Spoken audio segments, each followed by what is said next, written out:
Only light can do that.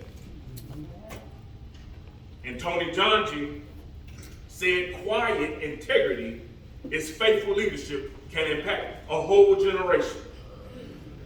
So it's very simple today that this sermon is about a person who had to learn how to walk through the pain, through the disappointment, through the father wounds, and through the setbacks, and still trusts God to order his next step. Because the steps of a good man are ordered by the Lord. Amen. Point one.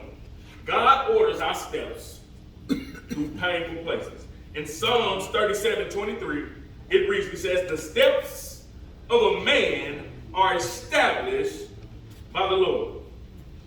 God never promised that everything was going to be all right. Amen. Sometimes God's allowed painful experiences to shape our lives, to shape our character. When we look throughout the Bible, we see that Joseph, who had betrayal, although he was an avid dreamer and had a coat of many colors, he was still betrayed by his own family. David had isolation because he was always out tending the sheep.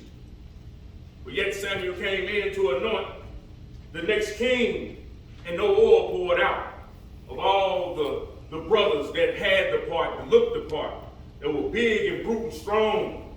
But that little old David came in, and the oil just started flowing down. God has a special calling on every father of everyone's life. It's how you deal with rejection, how you deal with the disappointment. Moses also had rejection. Moses should have been killed. But his mother was always a few steps ahead, placing him in a basket, throwing him through the river. The enemy, daughter, captured him and kept him. What a mighty plan. And he still lived on. But he also felt rejection when he seen the mistreatment of people that looked like him. Jesus, who had suffered, born in a lowly, stable condition, in a lonely manger, crucified and lied on. He dealt with the suffering, but his character never changed. And many of us had father wounds.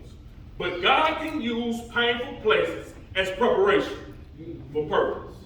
In Romans 8:28, it reads on this wise. It says, and we know that God causes all things to work together for the good of those who love him, to those who are called according to his purpose. This is an empowerment and preparation for you to put your words into action for those who love him. Do you love him today, my brothers and sisters? Amen.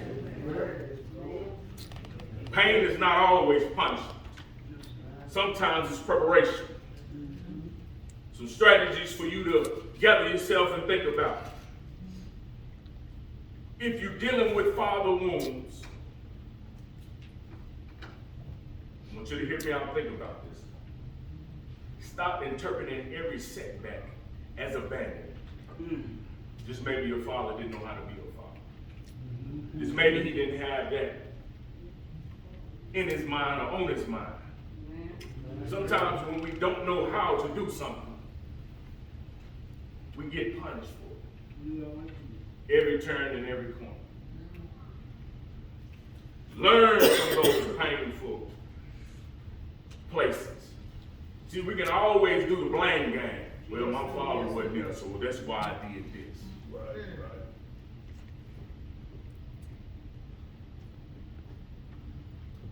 It's so easy to blame the father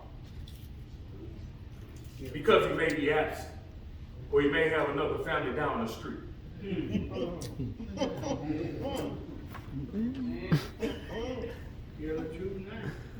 Let God heal your identity.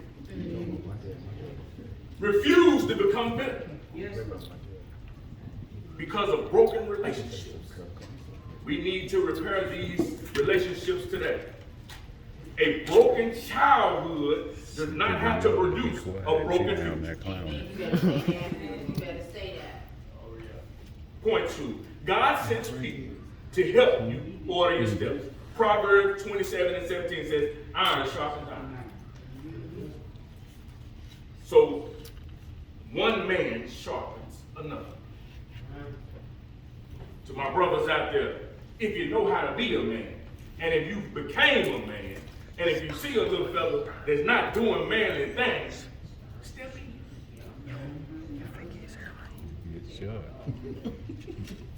Step in without favors. It don't mean step in to try to take his daddy's place with his mom. Talk about it. Talk about it, preacher. Stepping in means being that character of integrity, that father that show him how to do this and that. Change the oil, fix the tires, put air in the tire, put gas in the car. Common courtesy, chivalry. Sometimes God sends mentors, stepfathers, coaches, pastors, teachers, and spiritual fathers to help guide your path. See, not everybody that shares your DNA is going to be a father figure to you. Because see, sometimes God sends other people to carry that assignment instead of ancestry. The man who stepped in many times may not have your last name. Or sometimes they might be yours and still don't have your last name.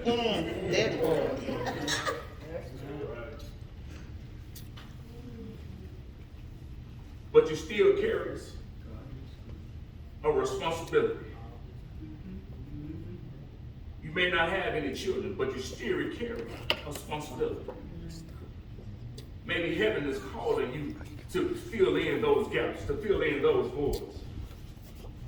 Tony Dungy emphasized that servant leadership, say servant leadership, look at them, say servant leadership, and consistent character.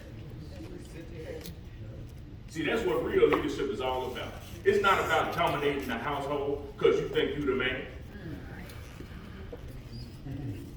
You don't have to be loud because you're a man.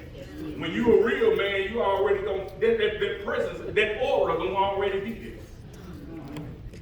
And when you're a low down man, that aura gonna be there too. When you're a cheating man, that aura gonna be there too. If you beat on women, that aura is gonna be there too. So we have to be careful. We have to handle these situations delicately, but yet with a profound understanding that you have to be the man that God called you to be.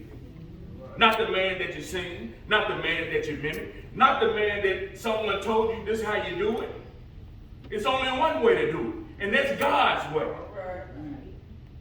So real relationships are not loud dominance, it's faithful presence. Be there. Show up.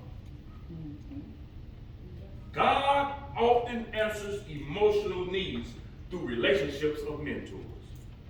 Becoming a mentor is very important. How you walk, your attitude, how you talk, your presence in the community, your presence at church, your presence and your lifestyle follow you everywhere you go. Someone's always looking.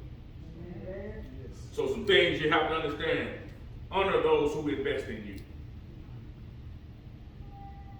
I know some of you may love your dads, and they ain't never been there for you. And you poo-poo on the person that's been there for you at all times. So invest in the people that honor you. Learn from godly mentors, not street credit people. Street don't love you back. Do not look for street validation or accreditation. Because when it all boils down, when something hit the fan, guess what? Everybody that was cheering will be gone. Accept correction without resentment. Become the example that you once needed. Sometimes your greatest ministry comes from survived and it went almost broke. Everybody has a testament and a testimony to tell. Point 3. God allows us to see this today, but good men keep walking after they fall. Psalms 37:24, it says, when he falls, he will not be hurled headlong, because this, the Lord is the one who holds his hand. Good men are not perfect men. No, far from it. Good men are dependent men.